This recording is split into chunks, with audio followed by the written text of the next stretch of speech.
We are now starting the next panel quickly, without any further delay. May I request everyone to kindly be seated. Ms. Sangeeta Junjunwala, Partner, Khaitan Legal Associates. Mr. Anuj Pandey, Chief Risk Officer, Ugro Capital. Mr. Pravesh Dash, CEO, Earthen Finance. Mr. Kshitij Talwar, GM and SVP, Digital and Open Banking Solutions, Script. And Mr. Vishnu Pillai, Partner, Financial Services Sector, KPMG, India.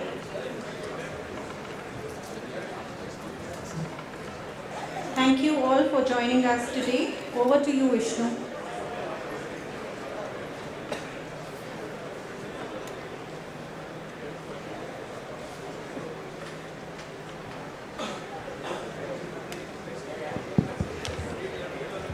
Thanks, folks. So we are probably not in an enviable position of holding all of you up before your lunch, but we'll try to make a good show of it. I have a esteemed panel here. My name is Vishnu Pillai. I'm a partner in financial services at KPMG. Now, folks, on this panel, what we are trying to discuss, and we heard the Deputy Governor from the RBI in the morning talk about the growth that India is encountering, the happy state that we are in, and how we can actually enable this using various modes, mechanisms, and frameworks. Today's topic for the topic for today's panel is about the importance of data and analytics and the role that plays that entire concept. It's no longer a concept. It was a theory. Now it is very much in practice. The role that data and analytics plays in ensuring the growth of this very, very important systemic sector for the nation.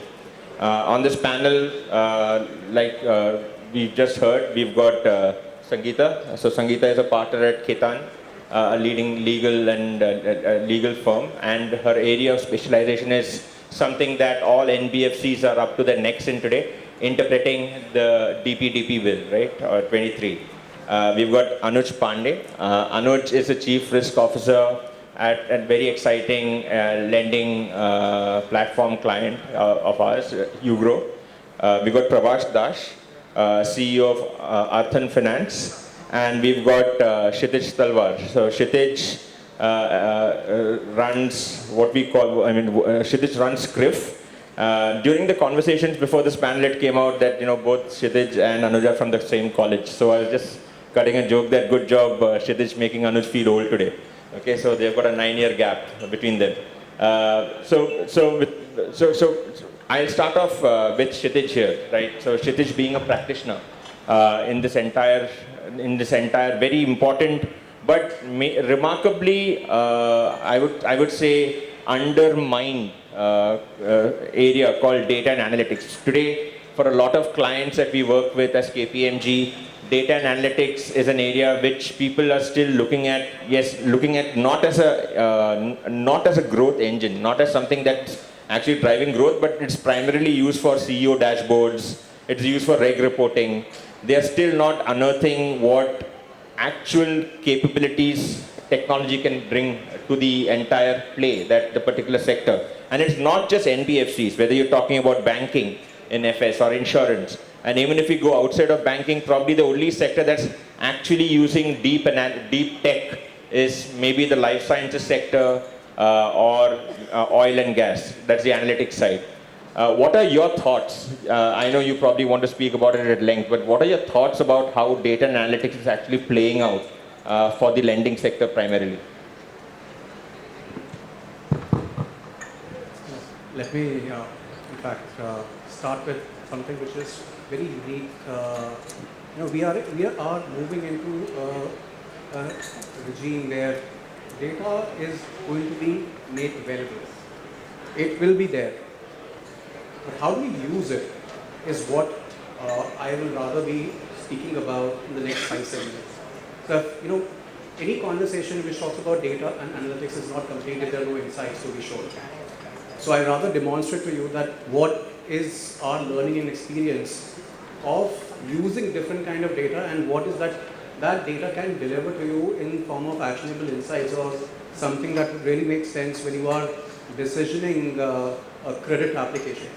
So there's a presentation that I've shared with the organizers, if you could just please bring it up.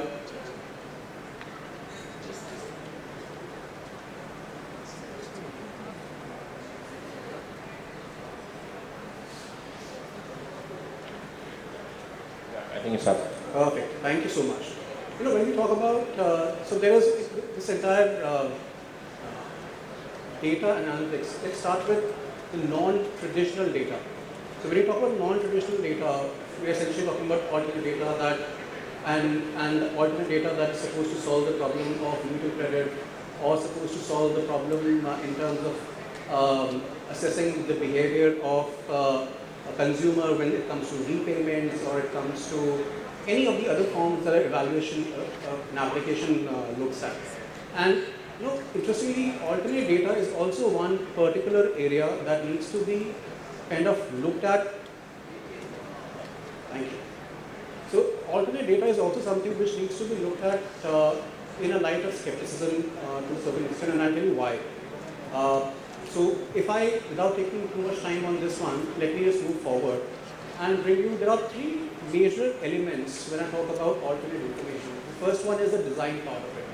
Now, design elements essentially, from the point of view of the data, essentially comes from that there has to be a privacy framework, a storage framework, and so on and so forth. So there has to be some kind of a enabling legal and regulatory framework that how an institution who's collecting this data is actually using it and storing it. There has to be some kind of fair usage policy and guardrails around it. The second part of this is, when we talk about alternate information, we also most often have difficulties in identifying the real identity. There are inaccuracies. The data being collected in the form of digital footprint is available in various different shapes and formats. So there is a difficulty in verifying the identity of the subjects essentially. And the data that what we call as alternate data, this could be payments information, telephone information, telephone records, etc., etc. All of this information essentially has a multiplicity problem. It is fragmented. Different regions have different kind of information being made available. There is an issue on scalability, and there's also the structure in which this information is to be made available. So there are a couple of design elements that needs to be considered when we talk about data, since this is important.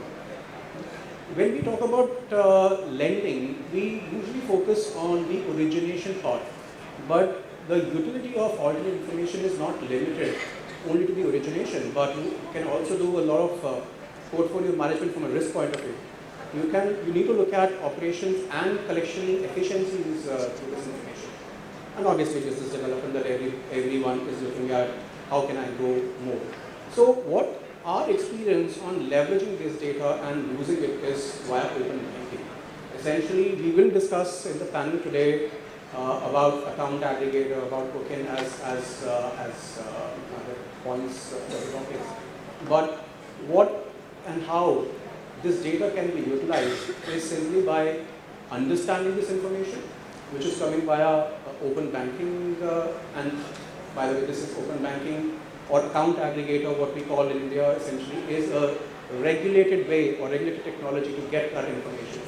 How do we leverage that information, create KPIs, and most uniquely in our situation, we've also created a risk score, somewhat very similar to a bureau score, which helps a bank or an NBFC, or for that matter, any institution, any lender, to look at the risk from the portfolio.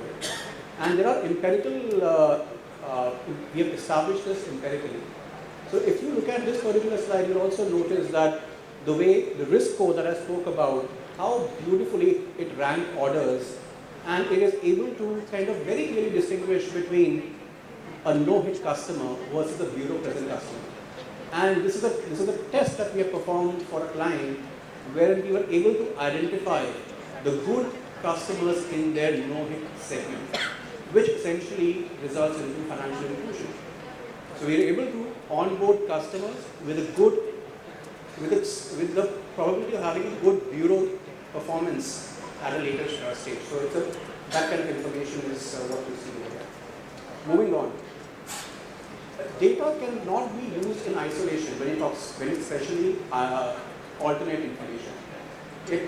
So what we have done is kind of created a combination using bureau information, bureau scores, and the transaction risk scores, which is coming from bank statement, and created a heat map that if we look at different customer segments in this crosstab, we're able to identify minutely based on the bad rate of that segment.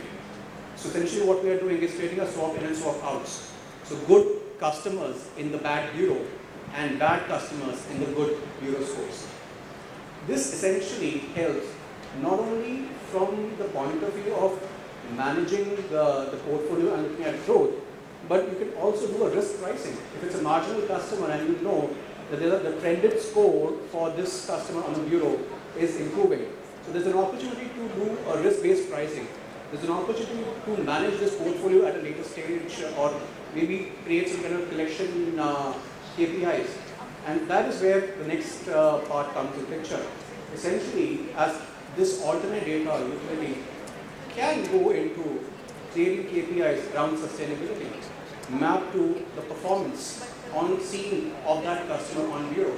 So if the customer has a higher sustainability, there is a lesser bad rate on the portfolio. There is a interesting case when we talk about MSME lending. We talk about cash flow based lending. When we talk about cash flow based lending, you also need to look at when is the cash flow coming in.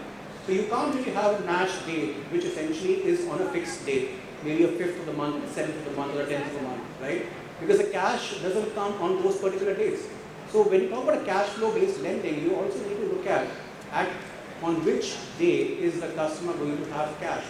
And if you have to do all of this at scale, you need data and analytics to kind of support you in your decision making. So the graph on the right hand side that you see essentially is the best day to debit. We have empirically again noticed that if the best day to debit deviation happens, there is a change in the bad rate of the portfolio. The tests that you perform essentially are the tests performed for the worst portfolios.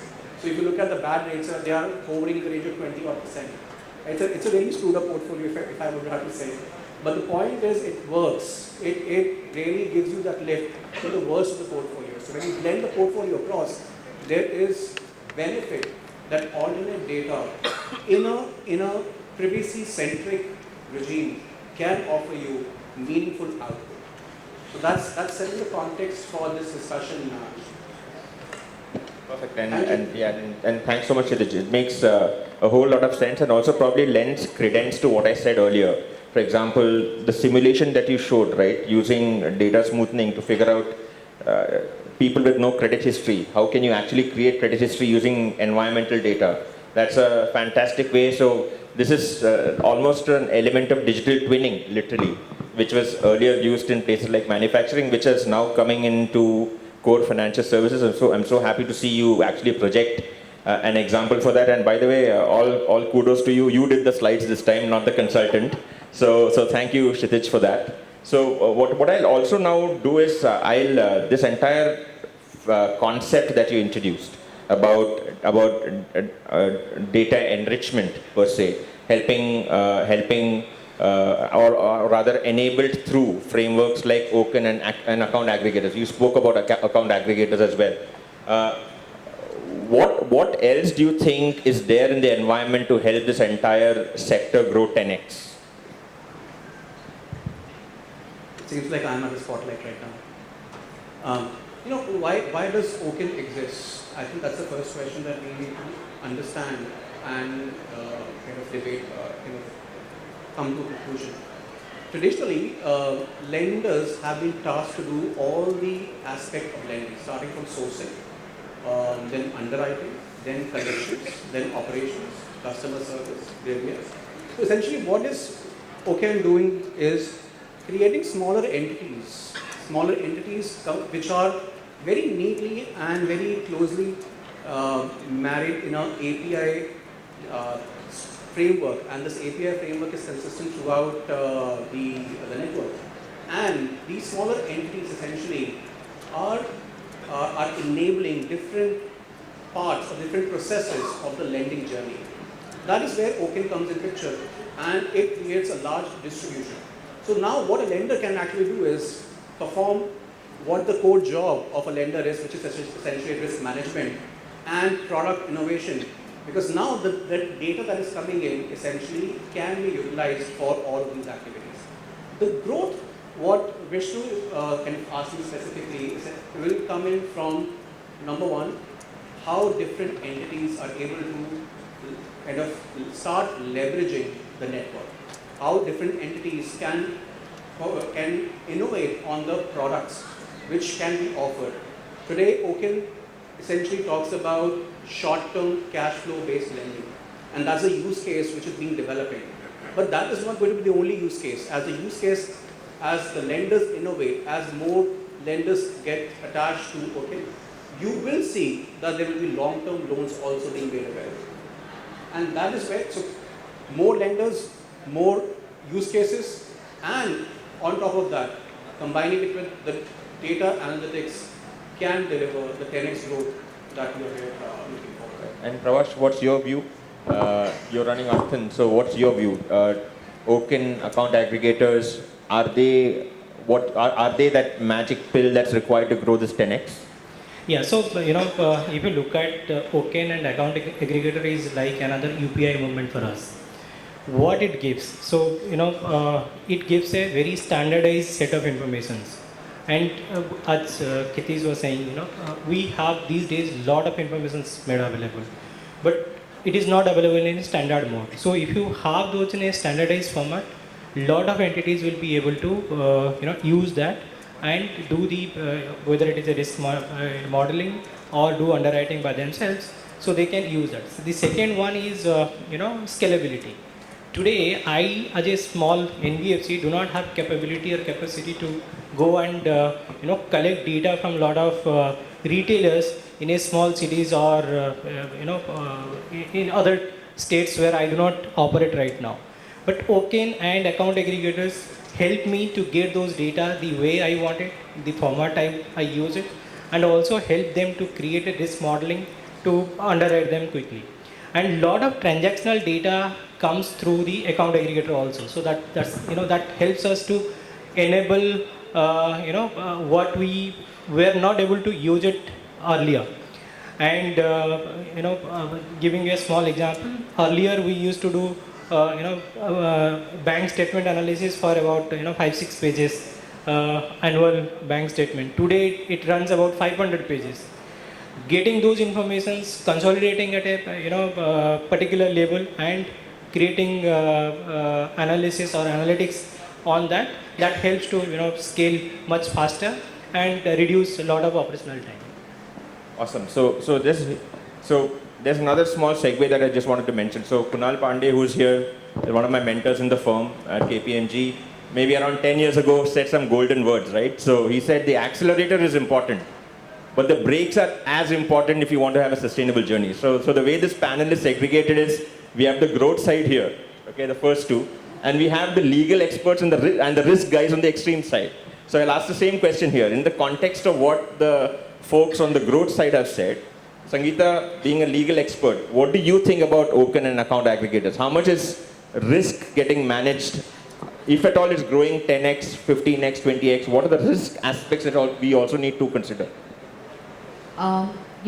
With whatever my esteemed friends just brought to the platform, something that was parallel running in mind is, while India is poised for growth, the earlier panel mentioned, that's a fact.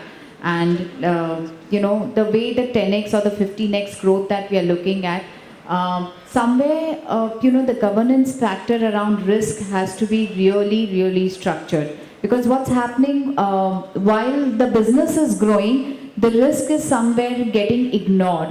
And like you just mentioned, your mentor mentioned that while an accelerator is important, brakes need to guard the sustainability. So I think the risk governance is the brake that we are looking at, and which in the current state, in the current conversation itself, when Kshitij was talking about data, when we're talking about network, where are the risks erupting, and what are the ring fencing, or at least the structures that have been created around, these growth factors, or the data that is being concentrated or being mapped around these factors, is something essentially a very potent thing that has to be considered. And we are born to be, thinking like legal experts, and control factors are something that we have been nurtured at. So I think what is currently missing, and something that we really need to put attention to, is the control factors, that the business is running at an X pace, and what are the control factors. And like I said, we were talking about it. DPDP is something that is an introduction to that control factor. And I think in context to data, it is something, while we'll be speaking ahead in our journey about it, but it is something which has to be taken up very, very, very seriously. I don't know, Anuj, how do you think about it? But I think risk analysis, risk identification, risk mitigation is something very critical, and that has to be looked at. Thank you. So I'll give an MSME lending perspective. First, to your question, Vishnu, this is my personal thought. Calibrated and structured growth is the best risk mitigant across. This has been proven worldwide, but important point is calibration and structure. In India, the total credit gap in MSMEs is about 90 lakh crore. Out of that, about 20% is formal, the rest is informal. So any solution which is being put, which is able to even solve 5% of this problem, will give a 100x growth. So when we are talking 10x, the context is the gap first. Second, with the new India stack and account aggregation and token coming in, what has happened is the touch and feel element and the heterogeneity of MSMEs, which was very difficult to assess from credit perspective, is now getting solved.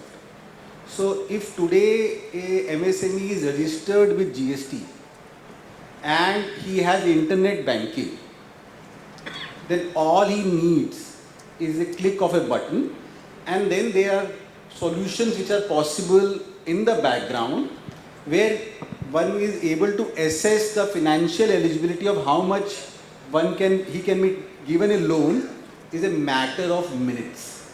And it is a given problem, and this has been the way this is, delayed payments for MSMEs. Now just see 90 lakh crore and the amount of time it takes today also for an MSME to get the loan. You just combine these two and solve incrementally, and 10x is nothing.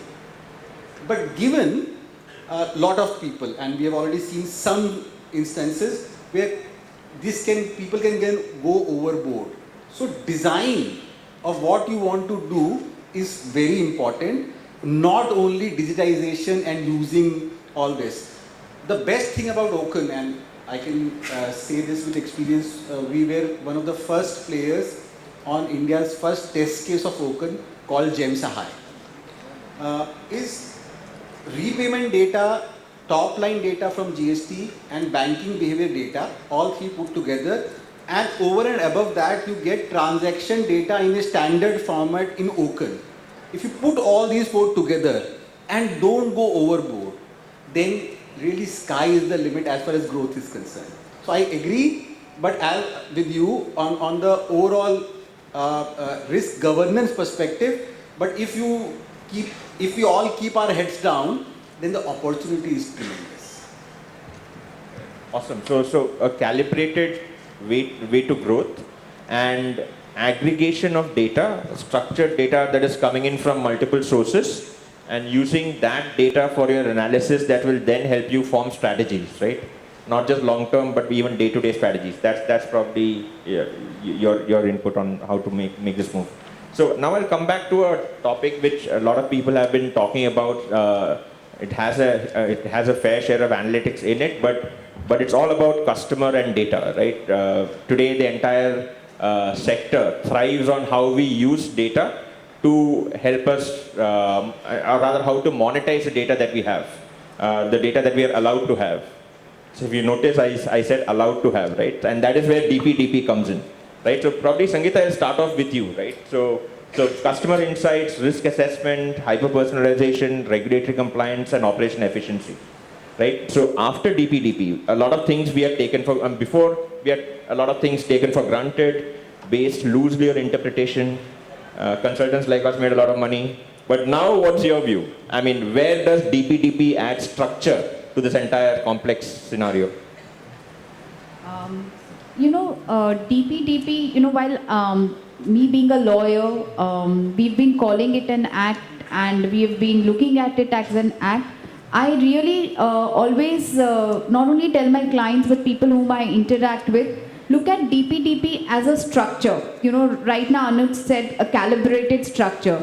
So DPDP per se, while it's a law, it's a structure, it's a framework that it's an attempt, it's an effort how to monitor data, how to take care of data. India is sitting on data, data is business for us. It's like one of the most revenue generating businesses that we are sitting on, and it's uncontrollable. It's just flowing. We needed a structure, we needed a framework, and I think as soon as it got introduced, the first thing that came up was reaction. It was more of a reaction to say that a law has come, and it was more like a threatening law. But if I have to go and see beyond being a lawyer, it's not a law that has come into place. It's a structure that is being introduced. It's a framework that is being introduced in a phased manner, so that first and foremost, India gets prepared in terms of infrastructure as to how to deal with the amount of data that today the kind of population we are sitting on. One is that. Second is to just even, to take a step back and each one to look at their businesses, to understand that in terms of various operational processes that are there in place, what data is the organization dealing with. Today, I think so, I don't recollect even, the journey, given we have been in this journey since 2016, 2017, when GDPR was supposed to be introduced and got introduced. I don't recollect having conversation with one organization which could upfront in an interaction communicate to us as to what kind and volume of data that they are dealing with. So you understand, and today even if you read, we talking about DPDP, if you really see, it has still been so crystallized, so fine-tuned that we are only talking about digital personal data. We are not even going one step above that. The reason being that the moment we go one step above that, it becomes just impossible to deal with or to even adhere to the framework or the structure that we are trying to. That's one part. Second part, of course, the risk is phenomenal, because like we were chatting, Vishnu, we don't even know today, someone scans our face, and we were talking about various apps and platforms being available that, on scanning of face and features with our tech advancement and thanks to AI and all coming in place, there's lending happening. And suddenly you come to know that, what kind of a fraudulent activity you have lended into. So the risk that we are talking about is, it's seamless. It's an uncontrollable that we are talking about. So if you really find, I think DPDP is a facilitator. It's a framework. It's not to be looked upon like a law to be coming in. The whole idea and intent, as far as, as lawyers we talk about the legislative intent. We talk about the revenue department, but DPDP is more like to have a controlled facilitating business. So it's a facilitator. It's not a road blocker. It's just to tell you stop, see. It's more like a bumper head, and you need to control your speed. So that's how you have to look at DPDP, if I have to summarize it for you. Correct. And exactly Mr. Rajiv Chandrasekhar's exact words were we don't want to become Europe. We are India. We are growing fast. This is a facilitator and not a speed breaker, right? Now, but Pravash, you're on the impacted side, right, of these regulations or guardrails. On day one, when you knew that this was coming in. So what were some of the projects that you immediately thought of? Oh my God, this is the impact area. This is what I need to do. This is the capex I need to start allocating to risk and reg. What are your thoughts on that? Okay, so see, first thing I want to tell here is everybody wants very personalized offerings. Me, you, everyone today wants all the products which are being offered are to be very personalized and has to meet to their requirements. When you go to that level, you definitely need lot of data. Whether that data is your business related, your personal data, you need lot of data to make those offering personalized. But at the same time, when you have controlled manner at which you can only pull few data sets, probably you will not be able to give those experience to your customers. So and the second thing is being in the lending industry, we know money is a commodity. How do you wrap it, how do you make it a product and make it available to the customer makes a lot of sense. The way you deliver it also create lot of goodwill, your business, all those things. But to do that you need data, and when these guardrails are put in, one, you need to be very cognizant about whatever data you are collecting and how are you utilizing it. Are you taking enough consent? Because whether being a regulated entity, we are answerable to lot of organizations, including the regulators. Whatever data we collect and whatever consent we are also collecting for capturing those data. So we have to. Whether we want or you do not want, we have to put lot of systems which will capture the data with the consent, and that can erase your data with a consent and all. So it is in the process, and hopefully we will be able to reach to that level where we will have a lot of consent management systems in place, and we'll be able to protect the data from the customers also. Right. So Pravash, thanks for that. I'll now go to the risk professional, Anuj. Right. So flip to what I asked Pravash in terms of what were day zero thoughts for you. What were some of the projects that you said have to be priority 1, priority 2, priority 3 at YouGrow when you knew that DPDP was coming in? So even before DPDP, the amount of digital data which is flowing around and data privacy was touched upon. Earlier in the old days, one had a real customer meeting. Today one meets a digital profile, right?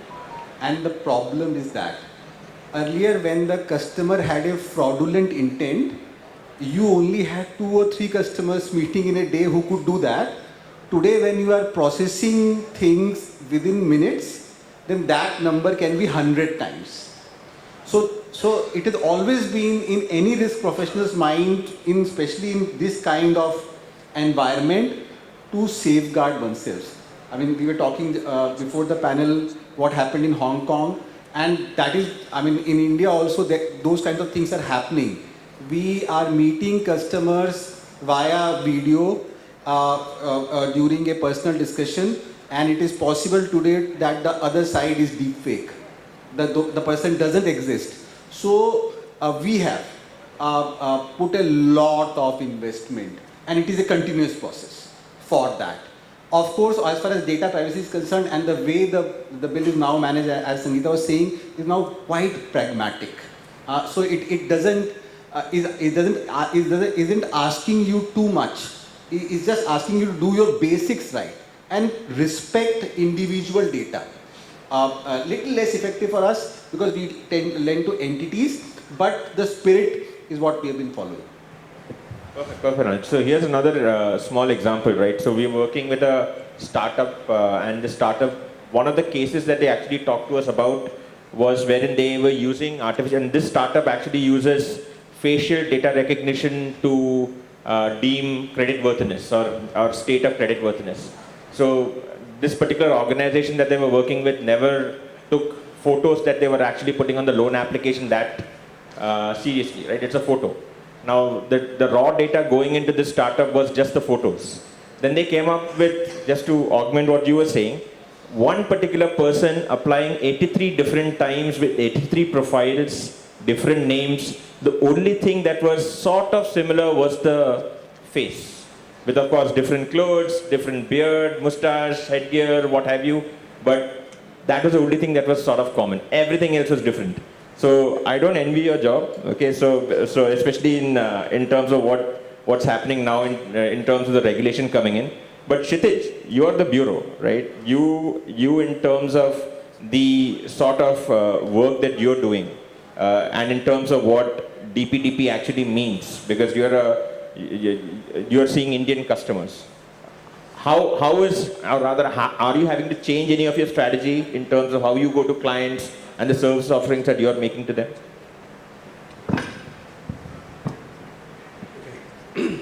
Well, let me just do some clarification. CRIF operates a bureau, but we operate at an arm's length. So I may not be able to answer the exact nuances of what the bureau had to do in terms of keeping their data or anything to do with DPDP. I am not really sure what's happening, but I can tell you the other regulated entity from the account aggregator point of view that I look after. Essentially, account aggregator and if you look at the DPDP, both are the provision of having consent managers. So even in case of account aggregator, the account aggregator essentially is the consent manager, working and representing customer in the entire financial ecosystem when the data has been transferred upon consent from a let's say FIP, which is the information provided to an FIU. So we were already prepared when it comes to looking at the basic or maybe the most optimal data governance plus whatever RBI mentioned in terms of having guidelines around the security of the information. So we are already prepared for what essentially should be expected once the DPDP comes out. So, see, what we have received so far is a lot of input from actual practitioners on the ground and subject matter experts as to importance of data and analytics in this fast-growing sector, how organizations are leveraging this important tool or framework for betterment of the end customer.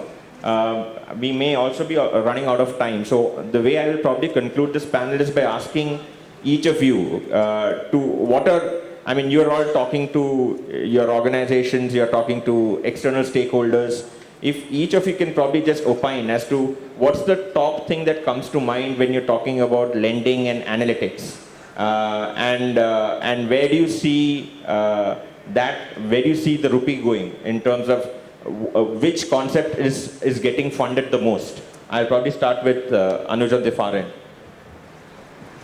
So I'll give a little different answer. Top thing is to change the credit culture in respect of the new data which is available. So the new risk managers are people who are able to appreciate and understand insights from data and just also over and above what they have been doing lifelong. This transition, I think, is probably the biggest thing facing the credit and risk fraternity along lending institutions.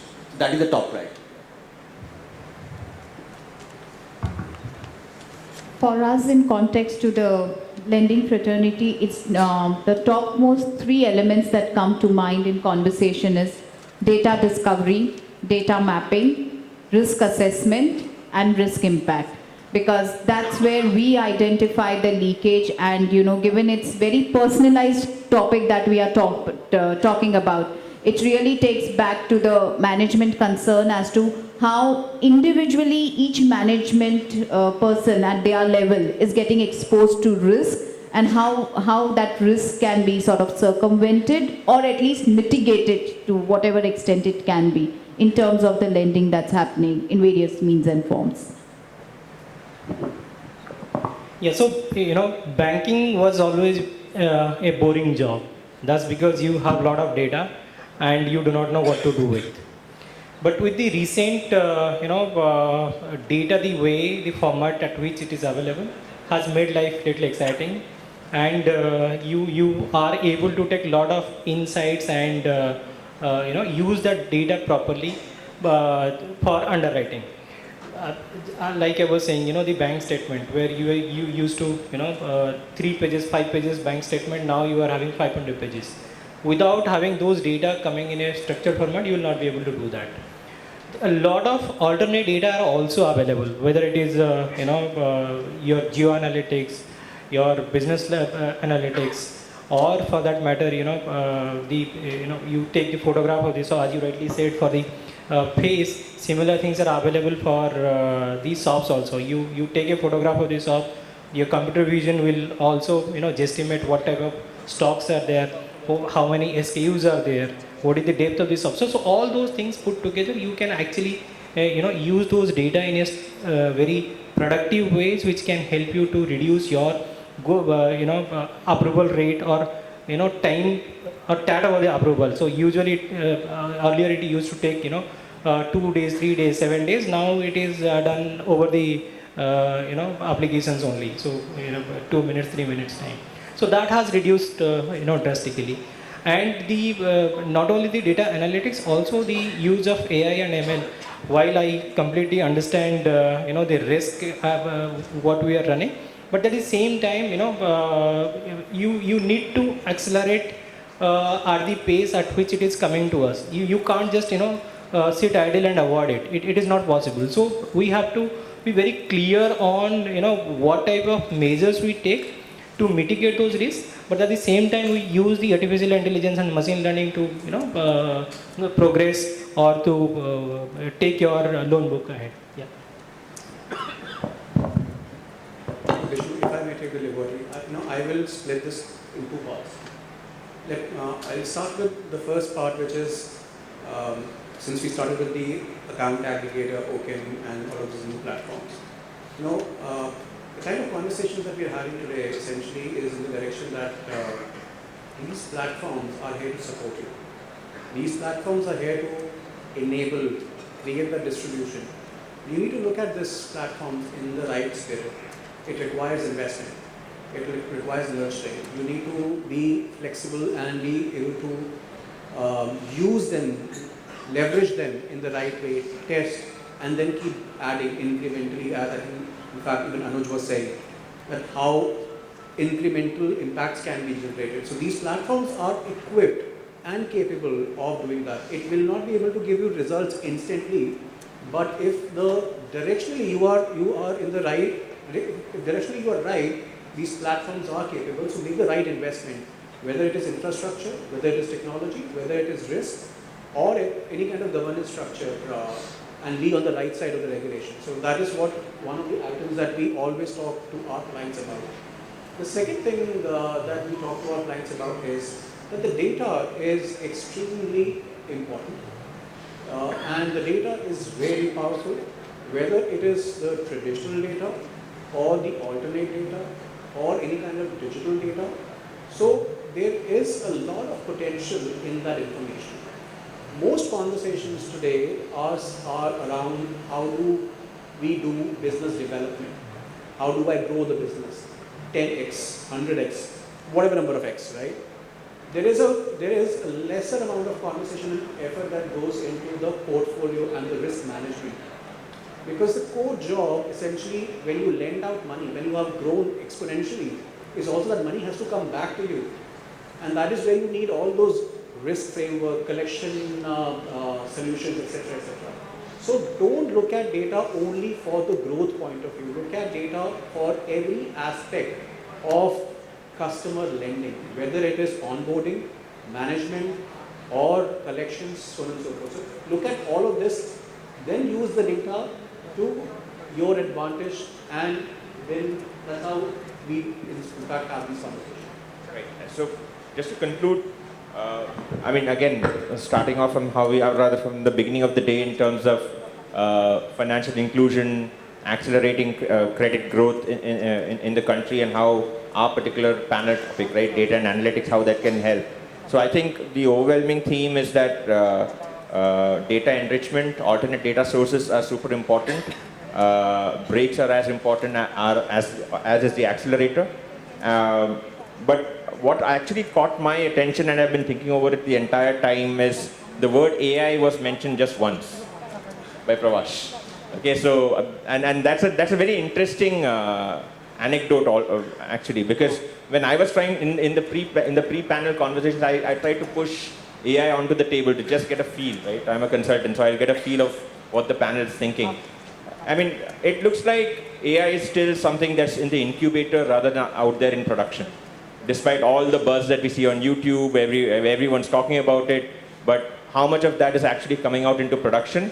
Are we actually using it to solve commodity cases, or are the POCs still looking at the edge cases?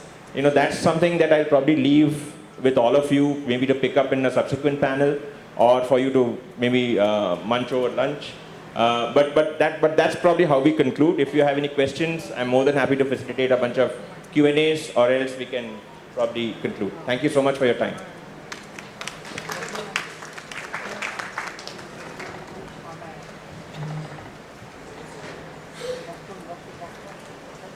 Thank you all the panelists. We shall be breaking for lunch now and will reassemble in this hall at 2:45. I would request Vishnu to present a small token from our side to the panelists. To Ms. Sangeeta Junjunwala,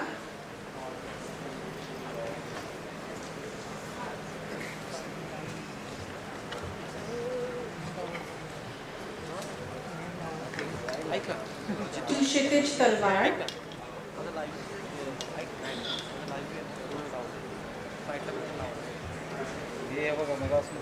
to Pravash Dash,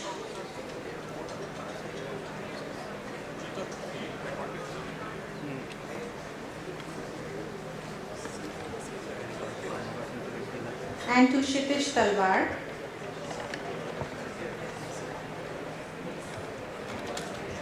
Anuj Pandey. And I shall be presenting to Vishnu.